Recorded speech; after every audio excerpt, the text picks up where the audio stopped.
Ela tá rica. Olha só, depois eu vou tirar uma fotinha dela bem aqui assim, parecendo assim.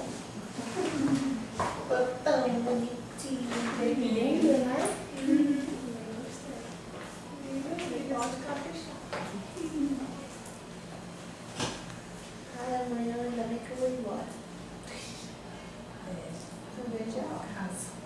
Tipo, na casa. Deitar na minha caminha. Tá tudo pronto lá, né? Tá.